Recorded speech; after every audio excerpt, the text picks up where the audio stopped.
नमस्कार प्यारे विद्यार्थियों। इतिहास में आज हमारी चर्चा का विषय रहेगा पाषाण काल। पाषाण काल जो था उसका समय कब था, खोज किसने की और उस संस्कृति में के स्थल कौन से थे और इतिहासकार उनके बारे में क्या बताते हैं। तो पाषाण काल को इतिहासकारों ने मुख्य तौर पे 3 भागों में बांटा समझने की दृष्टि से। पूर्व पाषाण, मध्य पाषाण और नव पाषाण। पूर्व पाषाण जो काल था वो पेलियोथिक के नाम से जाना गया। मध्य पाषाण जो था मीसोलिथिक और नव पाषाण जो है नियोलिथिक। 5 लाख से 9,000, 9,000 से 4,000 और 4,000 से 2500 ईसा पूर्व जो है वो मनुष्य का जो है विकास का क्रम बताया है। इसमें सर्वप्रथम जो है 1863 में भारतीय जो पुरातत्व सर्वेक्षण विभाग के जो थे विद्वान रॉबर्ट ब्रुशफुट मद्रास के पास पल्लवम नामक गांव के स्थान पर जो है उत्खनन में पता किया। इसके पश्चात विलियम किंग ब्राउन है, कॉकबर्न है, C.L. कार्लाइल है आदि जो है पुरातत्ववेताओं ने भी जो है तो पत्थर काल के बारे में, मनुष्य के बारे में, उनकी संस्कृति के बारे में, उनके जीवन के बारे में बताया। इसके पश्चात 1935 में भी तो सर्वप्रथम 1863 में खोज हुई थी विलियम रॉबर्ट ब्रुशफुट के द्वारा। उसके पश्चात 1935 में और 3 भागों में इसको बांटा गया था। इस संस्कृति में जो है इन पुरातत्ववेत्तों के अनुसार जो है पत्थर के टुकड़े प्राप्त हुए, औजार प्राप्त हुए, जो पानी की बहाव रगड़ खा करके चिकने सपाट होते गए थे। कुछ का आकार गोलमटोल था, चौपर था। 1863 में ही रॉबर्ट ब्रुशफुट को मद्रास से एक कुल्हाड़ी प्राप्त हुई थी।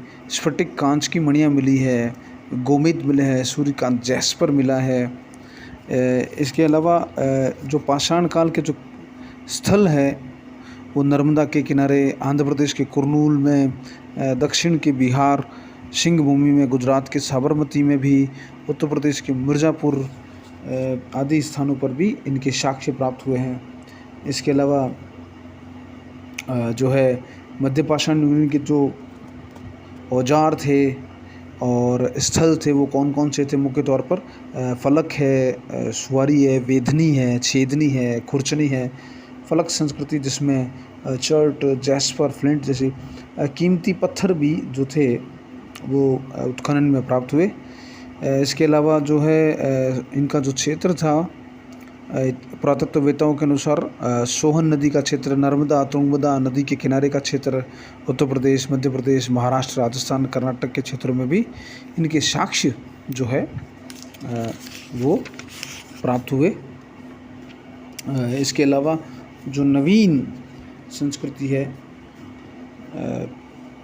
इसमें जो मनुष्य ने धीरे धीरे खेत जो पहले जंगली था उसने कृषि कार्य करना सीख लिया, गुफा में रहना सीख लिया, मकान बनाना सीख लिया, पशुपालन करना सीख लिया, पत्थर और औजारों का घर्षण करके उन्हें चिकना बनाना, उनको पॉलिश करना सीख लिया।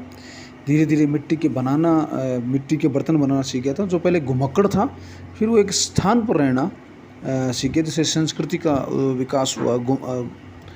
और तकनीक, कृषि की नई तकनीकों का भी उसने प्रयोग किया। जानवरों को जो खाता था, जानवरों को पालना भी शुरू किया। इसमें जो है मनुष्य ने जो नवपाषाण काल था उसमें संस्कृति के केंद्रों में जो विंध्य क्षेत्र है उत्तर प्रदेश का, चौपानी, भांडो, कोल्हिड़ा, मगड़ा, इंद्री, खोह, कैमूरी, बिहार का कैमूरी क्षेत्र, गांगेय क्षेत्र, पूर्व मध्य में छोटा नागपुर, पठार, रांची, उड़ीसा में कचाई, वैदिक अनुष्ठान, पश्चिम बंगाल में तालमपुरम, देव पहाड़, सीनगंज, पूर्वोत्तर में जो है हेडिंग, सतलुज, लुनमाटी, दक्षिण भारत में कर्नाटक, आंध्र प्रदेश और तमिलनाडु के में भी जो है इनके साक्ष्य मिले हैं। पुरातत्ववेत्ताओं, उत्खननवेत्ताओं के अनुसार ताम्र संस्कृति के भी जो है साक्ष्य प्राप्त हुए हैं, जिसमें औजार राजस्थान में जो है आहड़ गिलूंड से प्राप्त हुए, कांसे के प्राप्त हुए, काले लाल रंग के बर्तन भी प्राप्त हुए हैं। जो लगभग 2000 ईसा पूर्व के बताए हैं। बर्तन जो थे वो चाक पे बनाए जाते थे। और इस काल में आते आते मनुष्य ने जो है पशुपालन करना सीख लिया था, जिसमें गाय, भेड़, बकरी, सूअर और भैंस भी थे। अनाज में जो है मानव ने मसूर, उड़द, मटर, मूंग आदि की भी जो थी संपूर्ण जानकारी थी। गेहूं और जौ की भी पैदावार करता था। मानव ने जो है वो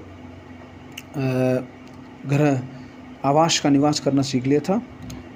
जोरवे और देमाबाद में भी कई साक्ष्य प्राप्त हुए।